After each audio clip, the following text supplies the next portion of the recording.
tvojim 135. narodeninám si želám, aby sme sa o tebe dozvedeli ešte veľa a veľa nových informácií, pretože takto vyzerá, že odborní pracovníci ešte stále majú čo bádať. História je učiteľkou života. Želám Stredoslovenskému múzeu, aby toto poznanie dokázalo vždy zaujímavým spôsobom odovzdávať ľuďom. Z hľadiska geologickej minulosti tých 135 rokov neznamená nič. Z hľadiska spoločnosti je to život niekoľkých generácií. Preto za ten čas sa vlastne z múzea stala rešpektovaná kultúrna inštitúcia, ktorej prajem do budúcnosti len to najlepšie. To znamená správne rozhodnutia, šikovných ľudí a spokojných návštevníkov.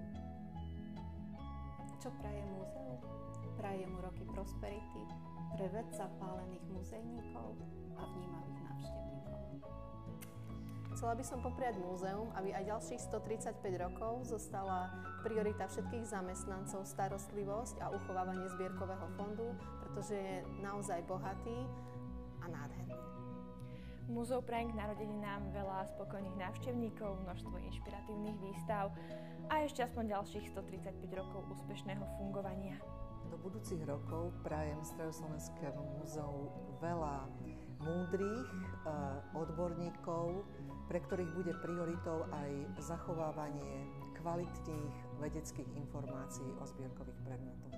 Ja prajem Stredoslovenskému múzeu predovšetkým, aby sa tak ako vždy ľudia do ňoho radi vracali, aby v ňom pracovali ľudia, ktorí majú svoju prácu veľmi radi a majú múzeum v srdci. Nášmu múzeu prajem, aby v dnešnej pretechnizovanej dobe sa aj pri rôznych prezentačných aktivitách v prvom rade vystavovali vždy zbierkové predmety.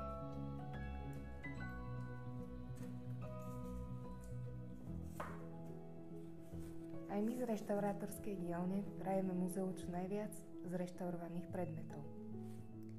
Múzeu k jeho výročiu prajem takých skvelých zamestnancov, ktorí chodia radi do svojej práce a tešia sa na nové výzvy. Stredoslovenskému múzeu prajem, aby ostal živým prameňom poznania pre všetky generácie.